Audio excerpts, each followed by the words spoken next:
2024 মাধ্যমিকের ফিজিক্যাল সায়েন্সের প্রশ্নপত্র যথেষ্ট ভালো হয়েছিল। উত্তরগুলো মিলিয়ে নিউ, এমসিকিউ, এসএকিউ এবং কয়েকটা বড় প্রশ্নের উত্তর করে দিচ্ছি। দেখো, যেমন প্রথম প্রশ্ন, বায়োগ্যাসের মূল উপাদান হবে মিথেন, খুব সহজ প্রশ্ন ছিল। তারপরে বাস্তব গ্যাস একটি আদর্শ গ্যাসের ন্যায় আচরণ করে, এটা সিটটা হবে নিম্নচাপ ও উচ্চ তাপমাত্রায়। এবার দেখো তিনেরটা, দেখো এসটিপিতে 44.8 লিটার কার্বন ডাইঅক্সাইড মোল সংখ্যা হবে 2। আদর্শ গ্যাসের ক্ষেত্রে আয়তন গুণাঙ্ক চাপ গুণাঙ্কের অনুপাত হবে এইটা ডিটা হবে। এবার দেখো প্রতিসারাঙ্ক আলোক তরঙ্গ দৈর্ঘ্যের সম্পর্ক প্রকাশকারী সমীকরণটি হলো ডিটা হবে।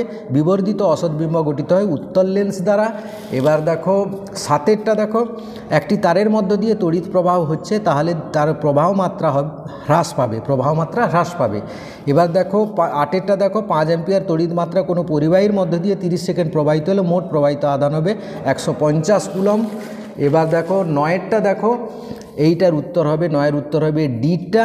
এবার 10এর উত্তর হবে, যদি ঋণাত্মকতা অনুসারে সাজানো হয়, বিটটা হবে। এবার সোডিয়াম ক্লোরাইড এটা হবে সিটটা হবে। এবার দেখো 12টা, দেখো 12 তড়িৎ বিশ্লেষণের মধ্য দিয়ে তড়িৎ প্রবাহ সংক্রান্ত নিচের কোনটা ঠিক হবে? উষ্ণতা বৃদ্ধিতে সাধারণত রোধ বাড়ে। এবার 13টা, দেখো একটি গ্যাসের নেসলার বিকারক হিসেবে ব্যবহার শনাক্ত করে হাইড্রোজেন সালফাইড। এইবার তাপীয় বিজারণ পদ্ধতিতে নিষ্কাশিত ধাতুটি হলো আয়রন। এবার কোন রাসায়নিক বিক্রিয়াতে? এটা হবে সিটটা হবে। হ্যাঁ, এবার 16টা থেকে নেই, 2-এর দাগের দেখো ক্ষয়ের এক্সএকিউর উত্তরগুলো মিলিয়ে নাও তোমরা। এবার দেখো বায়ুমণ্ডলে কোন স্তরে তাপমাত্রায়? না মেসোস্ফিয়ার। এবার আন্তর্জাতিক স্পেস স্টেশন, এটা হবে এক্সোস্ফিয়ার। আর এর এটা লেখচিত্রটা হবে এইরকম, এটা মাঝখান দিয়ে যাবে। এবার এটা হবে রো সমানুপাতিক 1/t। আর 5এরটা হবে, দেখো 24 × 10⁻⁻6 কেলভিন। এবার দেখো 6এরটা, দেখো তার অথবার্তা, দেখো এটা চার্লস হবে। আবার 6এরটা, দেখো এটাতে প্রতিসারাঙ্ক বাড়বে। 7এরটা, দেখো 2f এর বাইরে হবে, 2f এর বাইরে। আর 8এরটা, দেখো এটা হবে 3 ওহম। বাল্যচক্রের ঘূর্ণনের দ্বারা নিয়ন্ত্রিত হয়, এটা ফ্লেমিংয়ের বামহস্ত নিয়ম। আচ্ছা, এটা হচ্ছে পারমাণবিক বিদ্যুৎ চুল্লি। 10এরটা হবে পারমাণবিক বিদ্যুৎ চুল্লি। এর উত্তরটা হবে নিউক্লিয় বিভাজন ঘটানো হয় কেন? না উচ্চ তাপমাত্রার জন্য। এবার এটা মিলিয়ে নাও তোমরা। নোবেল গ্যাস হবে এইটা বিটটা। আর ইনভার হবে একটি সংকর ধাতু, সর্বনিম্ন তড়িৎ ঋণাত্মক মৌল, এটা হবে সিএস।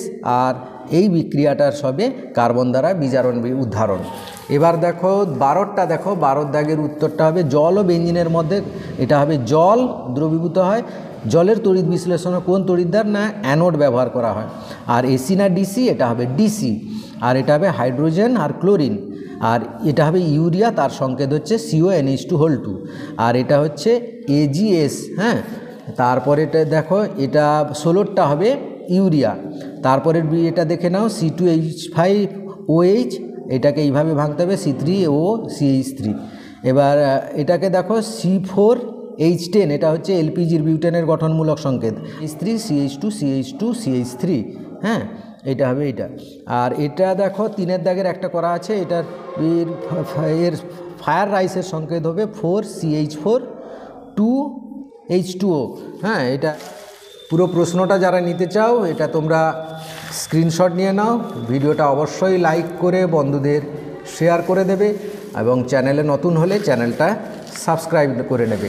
এবার দেখো এর অঙ্কটা এখানে করা আছে, R = 6/11 ওহম।